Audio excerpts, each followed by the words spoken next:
Hello everyone, this is Rig. In this video, we are going to understand the revenue policies of the Britishers in India along with drain theory. We are going to see various forms of extraction of taxes from the Indians, mainly in the form of land revenue through permanent settlement, riotary settlement and others. We are also going to see how the Britishers drained India of its own resources through the payment of British workers in India, and that is called the drain of wealth. Now this video is catered according to the syllabus of class 8 ICSE board. However, anyone interested in the topic from any other board or aspirants of competitive exams can go through this video. Please carry a notebook with you so that you can note down the important points. Also, the last part of this video contains some question answers which will help you in your exams. So let's start with revenue policies and the drain of wealth. Introduction. So, economic impact. British rule had vast economic impact on India, mainly tied to exploitation of country's economic and commercial conditions. So, the Britishers tried to exploit the economic and commercial condition of our country. Exploitation means getting something by not paying or almost paying nothing. So, that is called exploitation, and Britishers exploited our country economically and commercially. The British aimed to establish India as a colonial market for British goods. So the Britishers aimed to establish India as a market for the British goods. Britain used the most efficient method to exploit India's vast economic reserves. So India was economically very strong before the coming of the Britishers. It is said that 20% of all the world's trade used to happen through India. So Britishers saw a great opportunity to exploit this vast economic reserve of the Indian subcontinent. 2 centuries of British control shattered India's economic setup. However, for 2 centuries, Britishers totally ruined the economic condition of India. India was left economically underdeveloped, facing hunger, poverty, low national income, and many other bad things. So, India was left very much underdeveloped, and people were always in poverty and hunger. British expansion in India required money for trade, projects and administration. So Britishers did not spend money for the welfare of the people in India. Their only intention was to take away the money from here. Harsh land revenue policies caused hardships of cultivators. So the land revenue policy means extraction of tax from land was very much harsh because it was on a high amount, and the cultivators suffered a lot. Taxes were taken to finance British policies and wars, harming peasants' daily needs. So these taxes were not spent for the benefits of Indians, it was to finance the industrial and war machinery of the Britishers. Land revenue policy. What was the land revenue policy of the British? Agricultural economy. Since ancient times, agriculture was the main livelihood and land tax was the key revenue source. So, agriculture was the main livelihood not only in India, throughout the world, and the tax which you get from land, that is, the tax which you get from agriculture, was the key revenue source. It was the biggest source of revenue since ancient times. Revenue means tax. Under British rule, land revenue demands kept increasing. So Britishers year after year they kept on increasing the land revenue demands of the British government in India. So the farmers year after year they had to pay increased amount of taxes. Earlier traders, the British turned conquerors, seeking revenue to fund their policies. So Britishers came here as traders and later they turned into conquerors, and thus they needed revenue to fund their policies. So all the revenue that the Britishers extracted from the Indians was to fund their own policies. The British used both direct and indirect means to collect taxes. The Britishers used a lot of ways to collect the tax. There was direct tax, there was indirect tax, there were taxes which people had no idea that Britishers were taking from them. So there were many policies used to collect taxes. Tax burdens deprived peasants of daily essentials, and these tax burdens were of high cost to the peasants because they couldn't even afford their daily essentials because they had to pay high tax to the Britishers. Collected revenue was used for British projects and administrative costs. So whatever revenue was there, it was used for British projects. Landowners and collectors took share of the produce. So the one who was collecting tax, the Britishers did not have the resource to collect tax directly from the peasants. So one who was given responsibility to collect tax, that person was also getting a percentage of the tax. Local administration failed to provide justice to the rural poor. Local administration could not provide justice to the poor people. Permanent settlement. Now this was one of the most important way of collecting taxes from the Indians. It all started when Lord Cornwallis introduced it in Bengal and Bihar in 1793. So permanent settlement was introduced in the areas of Bengal and Bihar in 1793 by Lord Cornwallis. Zamindars became hereditary landowners paying fixed revenue to the company. So zamindars became hereditary landowners and their job was to collect the revenue from the peasants and pay it to the Britishers. So zamindars became hereditary landowners and the amount of tax that the zamindars had to pay to the Britishers was fixed. Hence the name permanent settlement. Revenue fixed for a long time period ensured British financial security. So this ensured that Britishers, no matter what, they would get a fixed amount of money from the zamindar every year. So there was a financial security from the side of the Britishers. Zamindars pushed peasants to increase production for surplus profits. Now, zamindars kept a percentage of the tax while paying it to the Britishers. So, zamindars pushed the peasants, they forced the peasants to increase their production so that the zamindar could have more money. However, the money that the zamindar would have to pay to the Britishers, that was fixed, but the money that the zamindars extracted from the peasants was not fixed.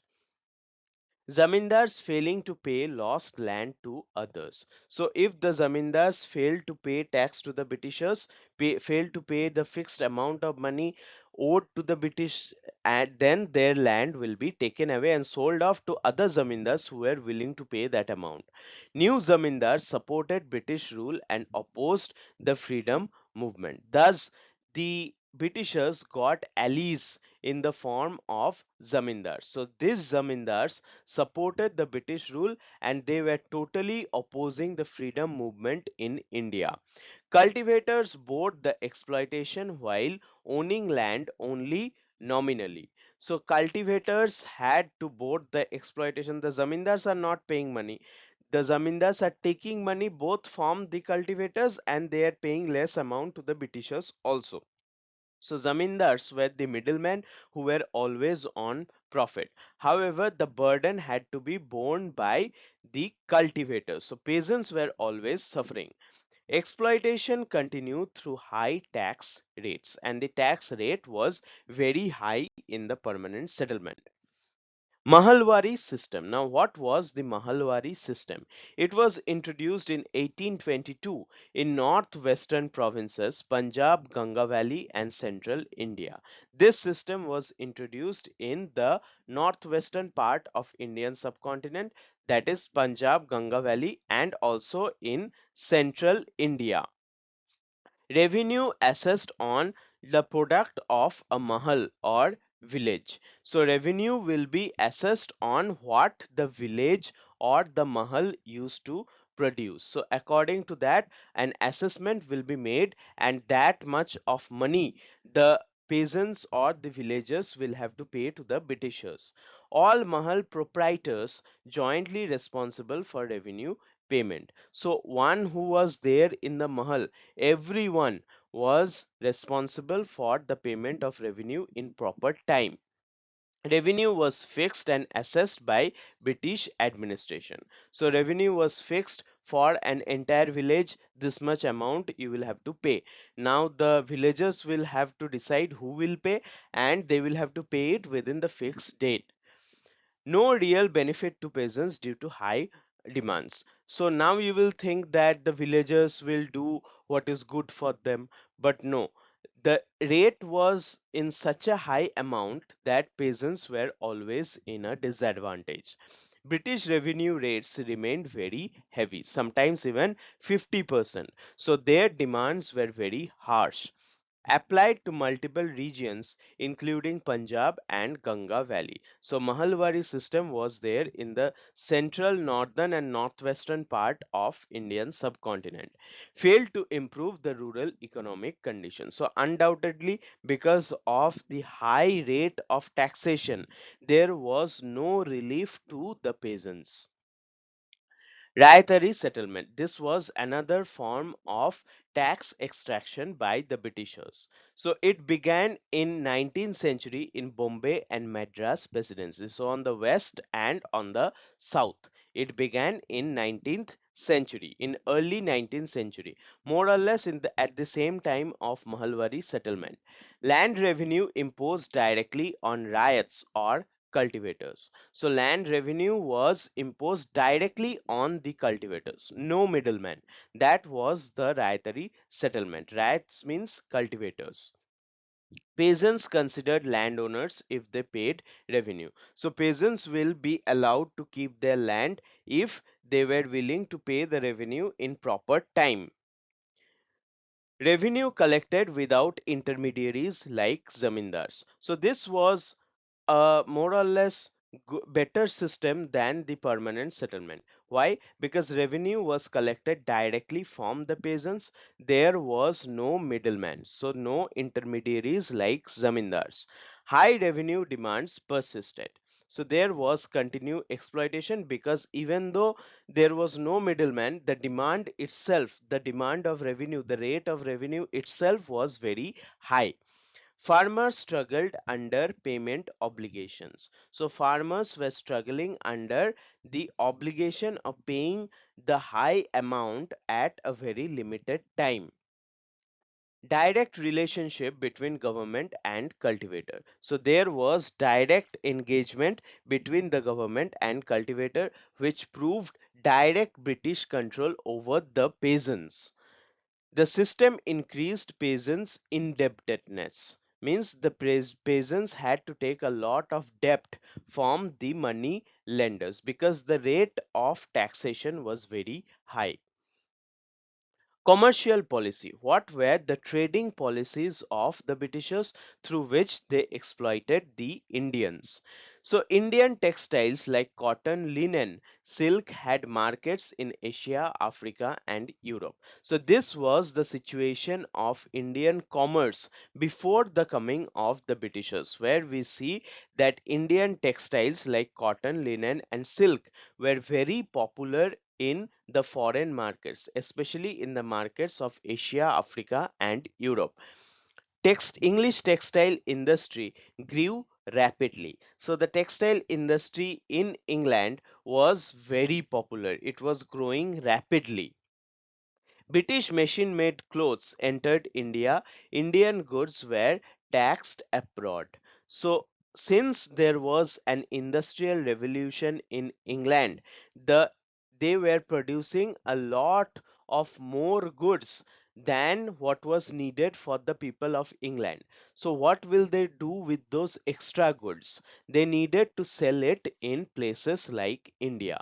So India became a market for the machine-made British goods, and thus To destroy the Indian industry, Indian goods were taxed abroad. So the Britishers did not have to pay any tax, almost no tax, for the selling of British goods in India. However, if any Indians wanted to sell their goods in Europe, they had to pay a lot more tax. British imposed tariffs on Indian textiles to protect their industry. Now, Indian textiles were of very much higher quality than the British textiles. So, to protect the British textiles, Indian textiles were taxed on a very high amount. So, even though Indian textiles were very popular, it was impossible for the Indian businessman to sell something in Britain because of the high tariff rate. India became exporter of raw cotton and importer of British cloth. So this was one of the typical feature of British commercial policy.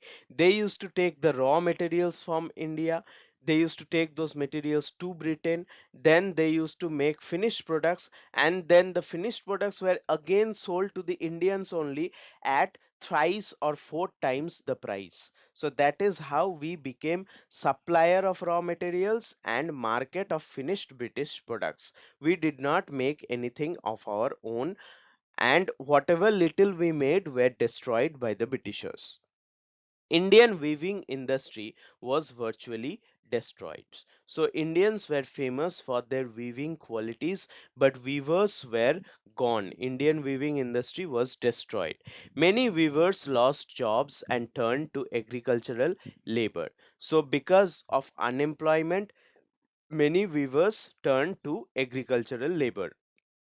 Uneven competition termed as deindustrialization by nationalists. So this is how through taxation and destruction of Indian industries, the Britishers could dominate the commercial market in India.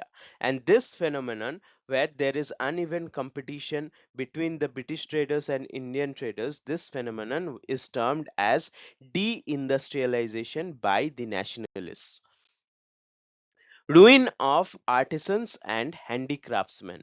So how did the artisans and handicraftsmen perform during the time of the Britishers? Cheap machine made imports after Charter Act of 1813. So there was the Charter Act of 1813, which allowed the cheap British made imports, means cheap British made goods, to be sold in India at a very low price.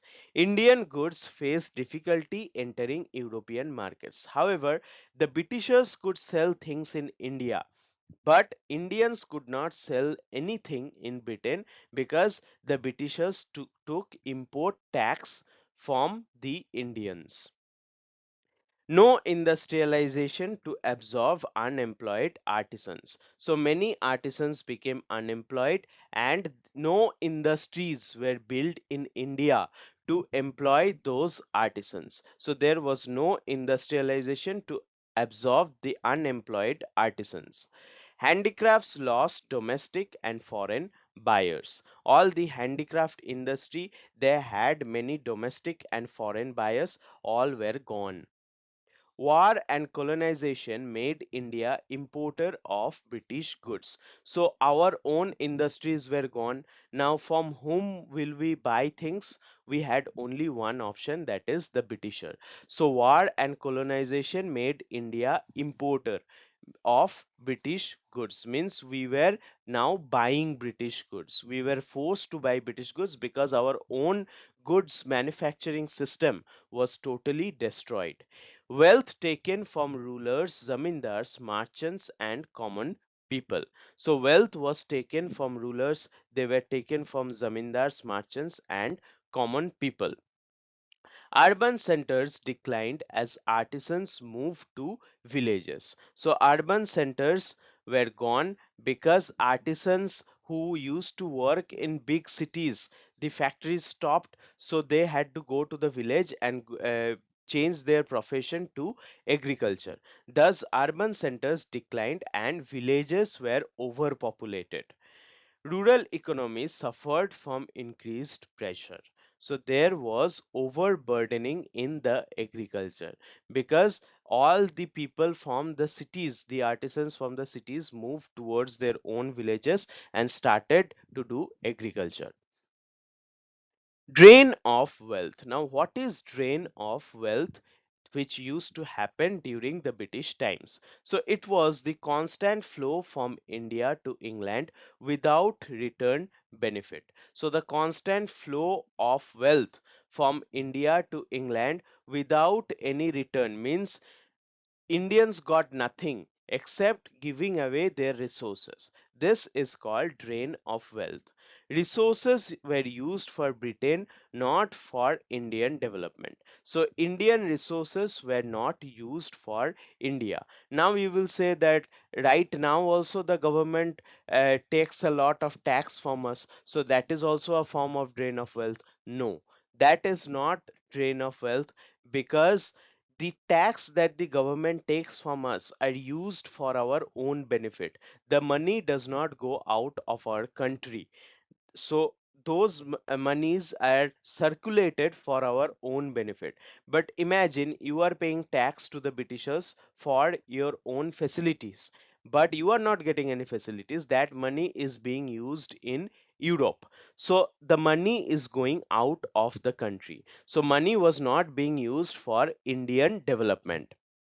Annual economic tribute by Imperial Britain. So it was like paying a tribute to Britain. Drain occurs when gold silver flows out due to trade imbalance. So we were only buyers of British goods, and in order to buy the British good, we had to pay a lot of money in the form of gold and silver, because that is the real currency. So when gold and silver flows out of the country, then there is a trade imbalance or drain of wealth. East India Company imported bullion worth 20 million pounds in 50 years before Palasi. So before Palasi itself, there was a drain of 20 million pounds for 50 years before the Battle of Palasi. Restricted Indian imports to England, and Indians could not sell anything in England. So it was a very well crafted method to drain India of its resources. 1720 law forbade wearing Indian silk calicoes in England. So the law in 1720 was made in England, which prevented the Europeans to wear Indian silk and calicos in England. So Indian silk and calicos were not being sold in England. Measures favored British exports over Indian goods. So it was a one-way trade. Early drain of wealth. Earlier, how the drain of wealth used to happen. Post-Palasi change. So drain increased after 1757 when British gained political control. So after 1757 there was an increase in the drain of wealth because British got political control over the richest province in India at that point of time, that is Bengal. Company servants enjoyed special rights like dastak and private trade. So company servants enjoyed special rights like dastak. If you want to know what is dastak, you please follow my last video on the topic. It will give you an idea. So company officials did not do work for the company only. They also had private privileged status in trade.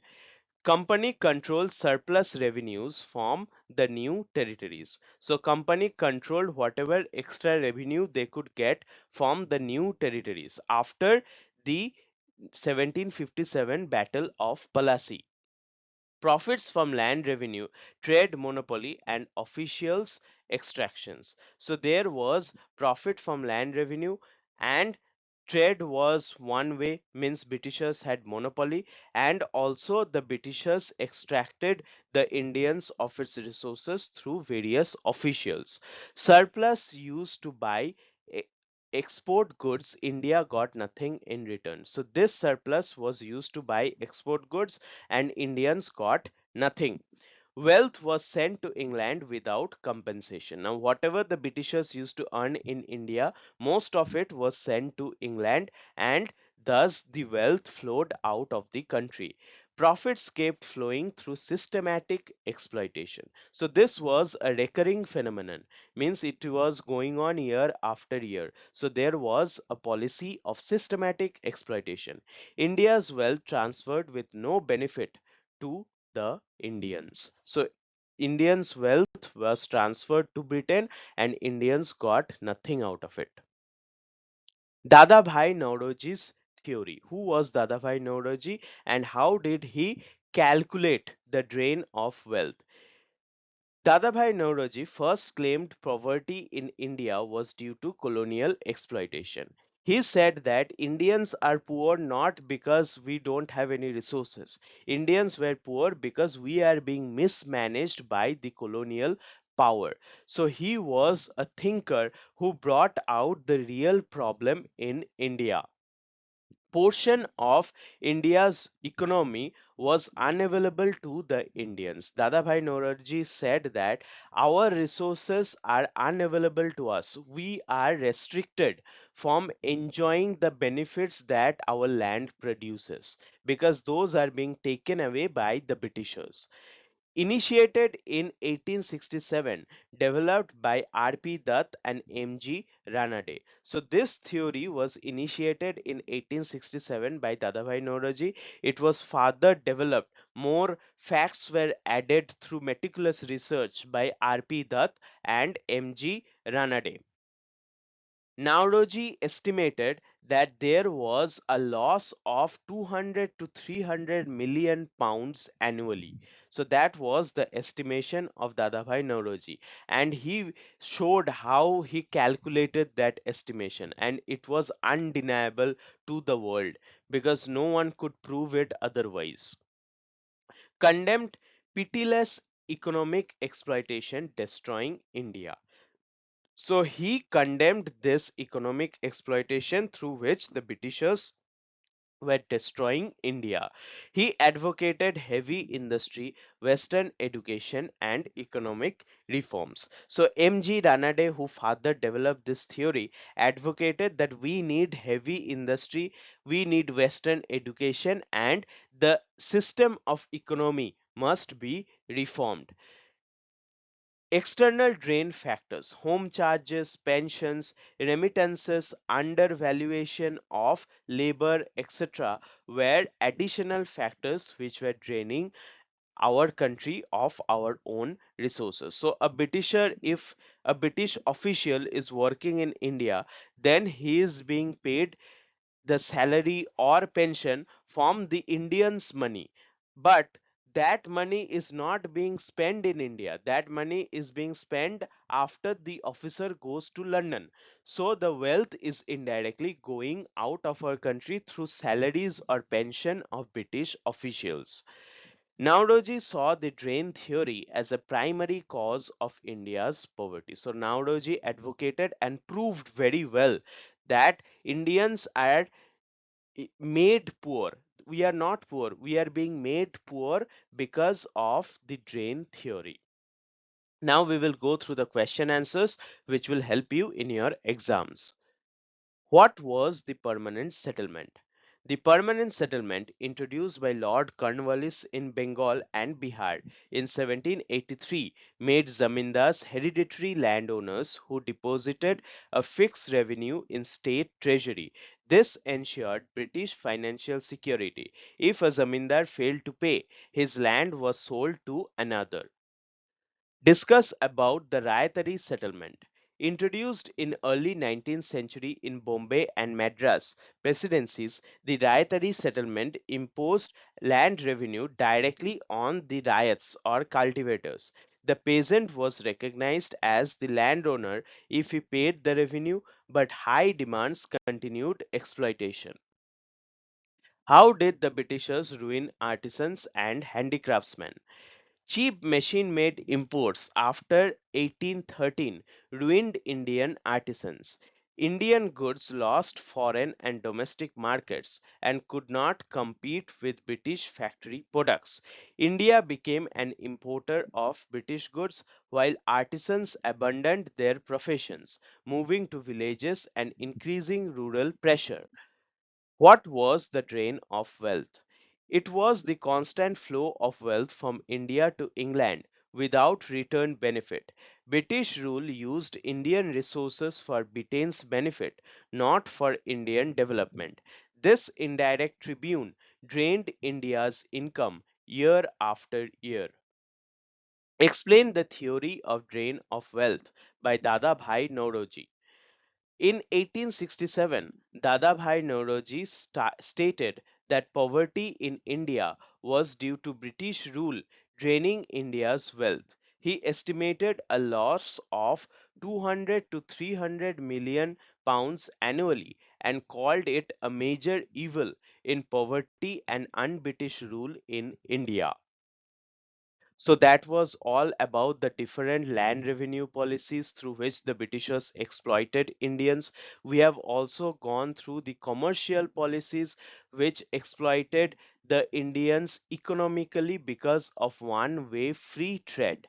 And then we have seen the drain theory through which Dadabhai Naoroji and people like R.P. Dutt and M.G. Ranade proved how the Britishers were taking resources from India and how Indians were having man-made poverty despite all of its wealth.